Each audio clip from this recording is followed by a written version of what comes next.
الحمدللہ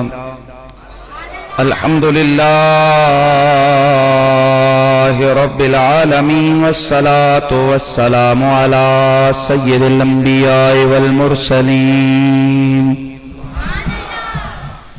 وعلى آلہ الطیبین الطاہرین وعلى اصحابہ الراشدین اما بعد فاعوذ باللہ السمیع العلیم من الشیطان الرجیم بسم اللہ الرحمن الرحیم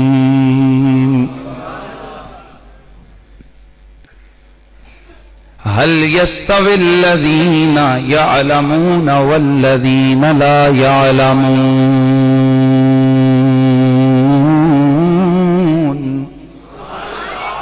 درود و سلام باواز بلند پڑھیے الصلاۃ والسلام علیک یا سیدی یا رسول اللہ وعلى آلك وأصحابك يا سيدي يا حبيب الله بلند آواز سے پڑھیے الصلاۃ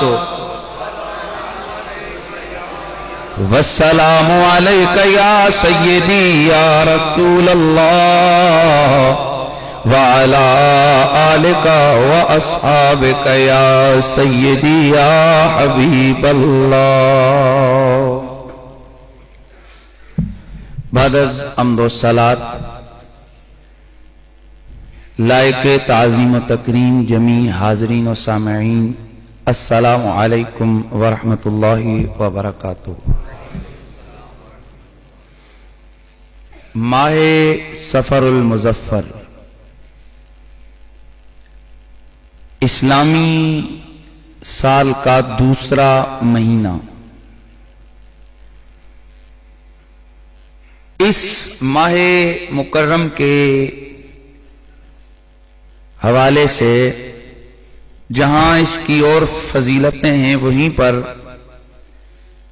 قدرتی طور پر اس ماہ میں اولیاء اعظام رحمہم اللہ کے بے شمار اعراس کی تاریخیں ہیں، یعنی بہت سارے اللہ کے ولیوں کے عرس اس مہینے میں آتے ہیں۔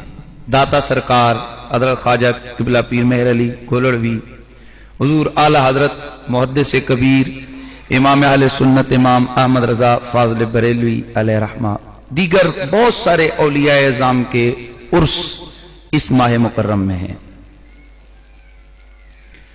اور اس مہینے کے حوالے سے ہماری عوام کے ذہنوں میں عجیب عجیب قسم کے نظریات ہیں کہ اس مہینے کی جو پہلی 13 تاریخیں جن کو 13 تیزیاں کہتے ہیں جناب، یہ بڑی بھاری ہوتی ہیں اور ساری مصیبتیں آتی ہیں اور نہ جانے کتنی کتنی روایتیں لوگوں نے گھڑی ہوئی ہیں کہ پتہ نہیں کتنی بلائیں اترتی ہیں۔ یہ سب توہم پرستی ہے، حقیقت سے اس کا کوئی دور کبھی تعلق اور رشتہ نہیں ہے۔ اسی طرح کی توہم پرستی سے میرے رسول نے روکا۔ بخاری شریف کی حدیث ہے، میرے کریم آقا نے ارشاد فرمایا، یہ نبیوں کے امام کا فرمان ہے، کسی عام بندے کا نہیں۔ حضرت ابو ہریرہ رضی اللہ تعالیٰ عنہ اس حدیث کے راوی ہیں۔ سرکار نے فرمایا لا عدوہ ولا طیرہ ولا حامہ ولا سفر، نہ ادوا ہے، نہ تیرا ہے، نہ حامہ ہے، نہ سفر ہے۔ ادوا کیا ہے؟ کہا یہ جو تمہارا عقیدہ اور نظریہ ہے کہ کسی سے بیماری ہمیں لگ جائے گی، یہ غلط۔ بیماری لگانے والا اللہ ہے۔ چلو تمہیں تو بیماری لگی اس سے، وہ جو پہلے نمبر پہ جس کو لگی اس سے کہاں سے لگی؟ ہاں یہ غلط ہے۔ ایز اے مسلم ہمیں ان چیزوں کی طرف دھیان نہیں دینا چاہیے۔ جو ہوتا ہے وہ تقدیر الہیہ سے ہوتا ہے، یہ رسول کا فرمان ہے لا عدوہ، کوئی عدوہ نہیں ہے کہ کسی سے کسی کو بیماری لگ جائے۔ یہ تم لوگوں کے ڈھنچر بنے ہوئے ہیں. لا تیرا، کوئی بدحالی نہیں ہے کہ جب سے میں نے انگوٹھی پہنی ہے تب سے کاروبار ٹھیک ہو گئے، اور جب سے انگوٹھی پہنی ہے تب سے کاروبار خراب ہو گئے. جب سے میں اس مکان میں آیا ہوں میرا نقصان شروع ہو گئے. جب سے میں نے یہ کپڑے پہنے میرا رولا شروع ہو گئے. جب سے گاڑی لی ہے تب سے جناب میرے سارا سرمایہ ضائع. غلط، یہ غلط عقیدہ ہے. لا تیرا، اسلام نے کوئی بتفالی نہیں ہے. جو ہوتا ہے وہ اللہ کی رضا اور مرضی سے ہوتا ہے. ولا ہاما، اور ہاما بھی نہیں ہے. ہاما کیا تھا؟ سابقہ زمانے میں لوگوں کا یہ عقیدہ تھا کہ جب بندہ مر جاتے تو اس کے روح اس کی قبر سے نکل کر الو کی صورت میں آتی ہے، اور یہ الو جس کے گھر کے سامنے بیٹھ جائے بس وہ سارے مر گئے. اور کیا یہ ہمارا آج کا نظریہ نہیں ہے کہ الو جس گھر میں آ گیا بس بس بس آپ تیرے لیے خراب، کالی بلی رستہ کاٹ گئی رولا. ولا ہاما، یہ ہاما کوئی شے نہیں ہے. ولا سفر، اور سفر بھی کوئی شے نہیں ہے. سفر کے متعلق صوفیاء اور محدثین کی مختلف آراء ہیں. سفر کیا ہے؟ بعض کے نزدیک یہی ہے جو آج ہمارے ذہنوں میں پڑا ہوا ہے کہ سفر کا مہینہ آیا تو مصیبتیں اور بلائیں آ جاتی ہیں. نہیں، نہ دنوں کی وجہ سے مصیبت آتی ہے، نہ مہینے کی وجہ سے آتی ہے، نہ ٹائم کی وجہ سے آتی ہے. جو مصیبت، جو پریشانی، جو غم، جو خوشیوں کا معاملہ ہے، یہ فقط اور فقط من جانب اللہ ہوتا ہے. اس میں کسی مہینے کا کوئی عمل دخل نہیں ہوتا ہے. لہذا یہ اپنے اندر سے یہ چیز کو دور کیجئے. یہ کوئی تیرہ تیزیاں شیزیاں کوئی شے نہیں ہے.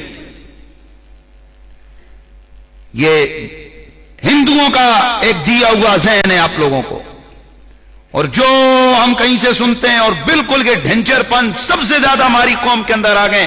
نہ جانے یہ کب نکلیں گے اور ہماری جان چھوٹے گی. اس لیے آپ پڑھے لکھے لوگ ہیں اور یا اتنا بڑا اجتماع، یا اسی لیے اللہ کا شکر ہے تو آپ سن کے جائیں اور اس کو گھروں تک اپنا یہ میسج پہنچائیں کہ سفر کے مہینے میں اللہ کا بنایا ہوا مہینے، اس میں کوئی یہ بات نہیں ہے کہ جی جناب اس دن ہے. اور یار اور جی اس دن رسول اللہ بیمار ہوئے تھے. جس دن بیمار ہوئے اس دن تو تم اتنا غم کرتے ہو، تو 8 ربیع الاول کو سرکار کا وصال ہوا اس دن تم جلوس منا رہے ہوتے ہو. نہیں سمجھ گیا آپ کو صاحب؟ اس لیے یہ کوئی عقیدہ نہیں رکھنا اپنے کہ یہ سفر آیا تو میری مصیبت آ گئی، یہ آیا یہ ایسا نہیں ہے. جو کرتا ہے وہ کون کرتا ہے؟ اونچا بولو، کون کرتا ہے؟ اللہ کرتا ہے. بس یہ نظریہ اور عقیدہ ہونا چاہیے. بات کر رہا تھا مائے سفر میں آراء سے بزرگان دین کی، اللہ والوں کا ذکر اور ان کے تذکار جمیلہ کا بیان کرنا اور سننا کرنا، یہ رب کا طریقہ اور رب کی سنت ہے. اور خود میرے رسول نے اپنے صحابہ کے سامنے سابقہ امتوں کے اولیاء کے تذکرے کیے. قرآن مجید کے اندر جگہ جگہ پر کئی آیتیں اور کئی سورتوں میں اللہ کے ولیوں کا ذکر ہے. اس حوالے سے اہل اللہ کی محبتوں کا بیان یہ بھی ذکر الہیہ کا حصہ ہوتا ہے. سبحان اللہ کی آواز ہے. جہاں اور اللہ والوں کی عظمتیں اور شانیں ہیں، بزرگان دین ہیں، وہی ہم اہل سنت و جماعت کی ایک محسن شخصیت، عالم اسلام کا ایسا رہنما اور ایسی نابغہ روزگار شخصیت کہ جس کی مثال گزشتہ صدیوں میں نہیں ملتی ہے، اور دنیا حیران ہے کہ ایک وقت میں ایک انسان یا ڈاکٹر ہوتا ہے، یا فلسفی ہوتا ہے، یا سائنسدان ہوتا ہے، یا وہ مفتی ہوتا ہے، یا وہ محدث ہوتا ہے، یا وہ محقق ہوتا ہے، یا وہ سیاستدان ہوتا ہے، یا وہ ریاضی دان ہوتا ہے، یا وہ جفر و جمر کا ماہر ہوتا ہے. لیکن دنیا ششدر اور حیران ہے کہ ایک ایسی شخصیت ہمارے سامنے ہے کہ جو ایک ذات کے اندر سائنسدان بھی ہے، ریاضی دان بھی ہے، محدث بھی ہے، مفسر بھی ہے، محقق بھی ہے، فقیہ بھی ہے، دانشور بھی ہے، سیاستدان بھی ہے. جس اینگل سے دیکھو، پیر بھی ہے، پیر طریقت بھی ہے، شاعر بھی ہے، متکلم بھی ہے. اس کے علاوہ اگر اس کی اور حیثیات کو دیکھو، کاتب بھی ہے. ایک رات کے اندر 56 علوم اس کے اندر ہے، اور 56 علوم کا ماسٹر. زمانہ حیران ہے، یہ کہاں سے اللہ کا کرم ہندوستان کے مسلمانوں پہ آیا. میری مراد اس شخصیت سے حضور ماہی بدعت اعلی حضرت عظیم البرکت الشاہ امام اہل سنت امام احمد رضا فاضل بریلوی رحمت اللہ تعالی علیہ. میں چاہوں گا، ویسے تو اگر عنوانات قائم کیے جائیں تو امام احمد رضا اور قرآن فہمی یہ ایک عنوان ہے، امام احمد رضا اور فقہ، امام احمد رضا اور روحانیت، امام احمد رضا اور تجدید دین اور اصلاح، امام احمد رضا اور دینی و سیاسی بصیرت، امام احمد رضا اور شعر و ادب، امام احمد رضا ایک مظلوم محقق، امام احمد رضا اور محبت، امام احمد رضا اور ادب و تعظیم، امام احمد رضا اور رد مرزائیت، امام احمد رضا اور مسئلہ تکفیر، امام احمد رضا اور عقائد و کلام. یہ درجنوں موضوعات ایسے ہیں کہ جو امام احمد رضا فاضل بریلوی کی شخصیت کے ساتھ ہم ان کو ملا کر ہم بیان کر سکتے ہیں. کوئی ایک ایسی شخصیت نہیں ہے امام احمد رضا کی کہ جس کو بندہ 1 گھنٹے میں سارا بیان کر دے. اس وقت، آج تو کمپیوٹر کا دور ہے، اس وقت مفتی بھی ہے احمد رضا، پیر بھی ہے، امام بھی ہے، اطباء میں سے بہترین طبیب بھی ہے، لوگوں کی پنچایت بھی کرتا ہے، دور دور جا کے جھگڑے بھی مٹاتا ہے. اس وقت بے سر و سامانی کے عالم میں انگریز بھی مخالف، ہندو بھی مخالف، توجہ ہے نا، حکومت مخالف، انگریز مخالف، اوپر سے نجدی وہ مخالف، رافضی وہ مخالف، ہندو وہ مخالف، چکرالوی وہ مخالف، مرزائی وہ مخالف. چاروں طرف سے تند و تیز حملوں کا مقابلہ بھی کر رہا ہے، اور اس کے باوجود 548 کتابوں کا مصنف ہے. کتنی؟ جن میں سے ایک فتاوی رضویہ شریف کی 30 جلدیں ہیں، اور ایک جلد میں تقریباً 800 یا 900 صفحات ہیں. اندازہ لگا لیجئے کہ احمد رضا کون شخص تھے.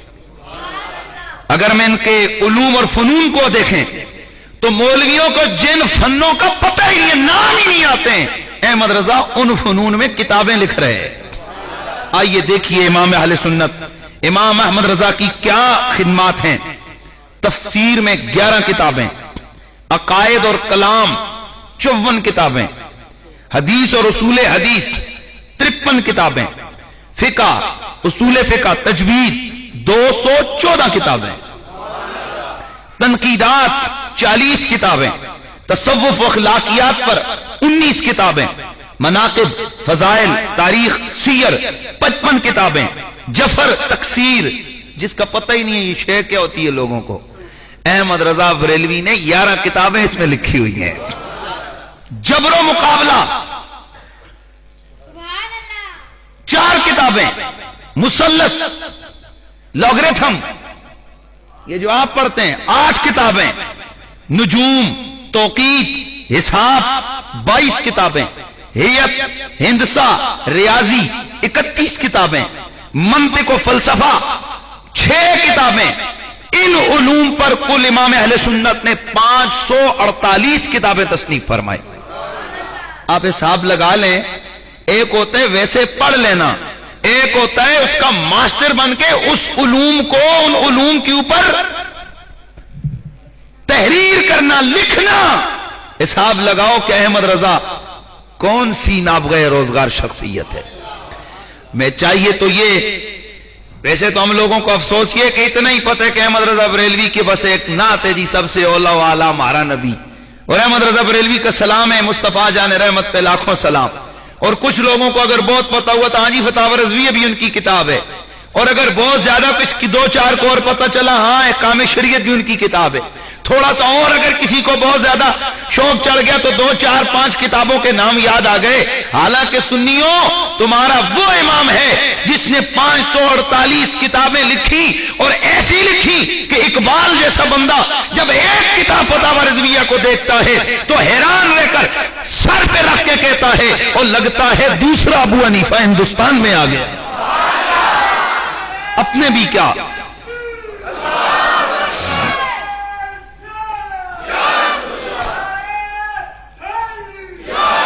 اپنے کیا بیگانے بھی کہتے ہیں کہ علم کی دنیا میں احمد رضا کا کوئی ثانی نہیں ہے۔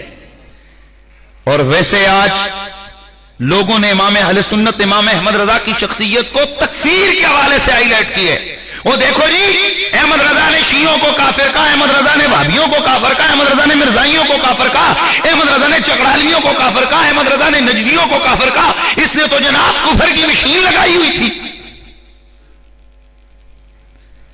میں نے کہا تجھے معلوم نہیں، ایک ہوتا ہے اپنا، ایک ہوتا ہے بیگانہ۔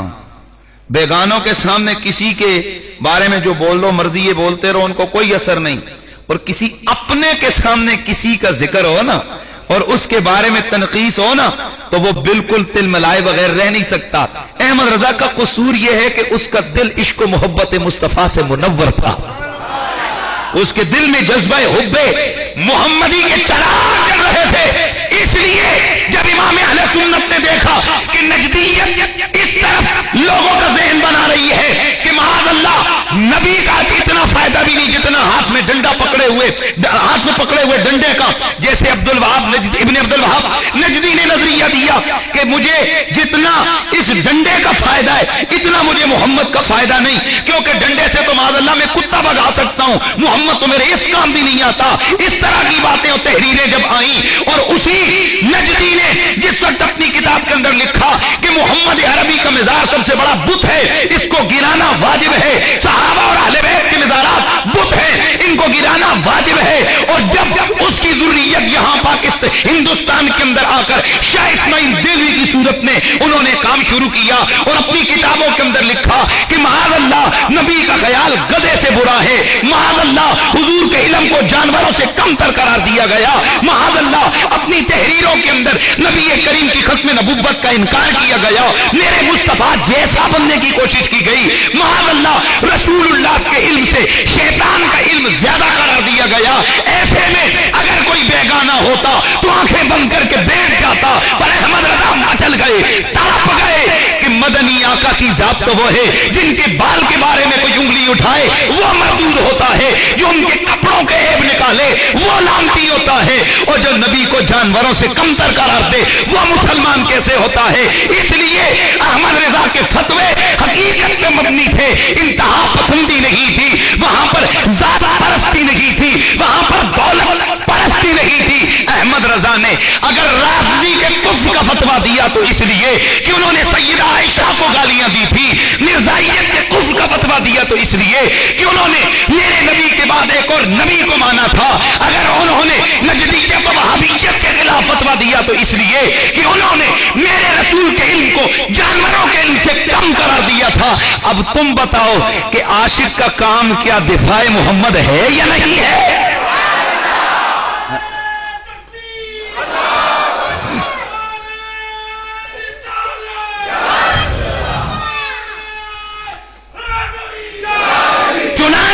دشمن کو بھی ماننا پڑا۔ اشد العذاب مولانا محمود الحسن دیوبندی صاحب ان کے شیخ الہند ہیں، ان سے مرزائیوں نے سوال کیا، اوئے تم ہمارے خلاف کتابیں لکھ رہے ہو، احمد رضا نے تو تم پہ بھی کفر کا فتویٰ دیا ہے، لہذا پہلے اپنا دفاع کرو۔ اب جملہ سننا محمود الحسن صاحب کا، کہتے ہیں احمد رضا نے جس وجہ سے ہمیں کافر کہا ہے نا وہ ہمیں گستاخ سمجھ کے کہا ہے، اگر وہ ہمیں کافر نہ کہتا خود کافر ہو جاتا۔ توجہ ہے، کیا بات ہے یار، جادو وہ ہوتا ہے جو سر چڑھ کے بولتا ہے۔ یعنی احمد رضا نے خود ساختہ فتوے نہیں دیے۔ آپ کو شاید یہ بھی پتا نہیں ہے جب اس طرح کی گستاخانہ عبارات لکھی گئیں تو امام اہل سنت وہ ساری عبارتیں لکھنے والوں کی طرف انہوں نے 10 خط لکھے. وہ ظالموں کیا لکھ دیے تم نے؟ نبی کے علم کو جانوروں سے کم کر دیا ہے. اوے حضور اکرم فخر دو عالم کے میلاد کو تم نے جنم بھومی قرار دیا ہندوؤں کی. اور تم نے کیا کہا ہے کہ اردو محمد عربی نے آ کر دیوبند میں سیکھی ہے. یہ اس طرح کی باتیں کیوں کی ہیں؟ تم نے اس کا جواب دو. جب آگے سے کچھ جواب نہ ملا تو آپ نے خود فتویٰ نہیں لگایا، آپ چلے گئے حرمین. اس وقت حرمین 33 مفتیوں نے اور ہندوستان بھر کے 268 مفتیوں نے فتویٰ دیا کہ اس طرح کی باتیں لکھنے والا دائرہ اسلام سے خارج ہے. تو اکیلے احمد رضا بریلوی کو کیوں لتاڑتے ہو کہ انہوں نے تکفیر کی مشین لگائی تھی؟ اگر یہ اعتراض ہے تو 33 علماء حرمین پہ، 33 بلکہ کل 36 بعد میں معاملہ. 33 علماء حرمین، 33 مفتی، 268 مفتی ہندوستان کے. ان سارے مفتیوں کے فتوے میں احمد رضا نے یہ کام ضرور کیا کہ انہوں نے فتویٰ اٹھا کے ان کے سامنے پیش کیا کہ جناب بتائیے اس طرح کا معاملہ کیسا ہوگا. تو صاحب احمد رضا بریلوی علیہ رحمہ کو صرف تکفیر کے حوالے سے ہی سامنے رکھنا یہ میں سمجھتا ہوں بددیانتی ہے اور ظلم ہے. آئیے میں ایک عنوان آج آپ کے سامنے رکھتا ہوں اور آپ کو بتانا چاہتا ہوں کہ احمد رضا کس پائے کا بندہ تھا. آئیے تو آج کا میرا ٹاپک ہے امام احمد رضا اور قرآن فہمی. سارے علوم اور فنون کا مرکز و منبع قرآن ہے.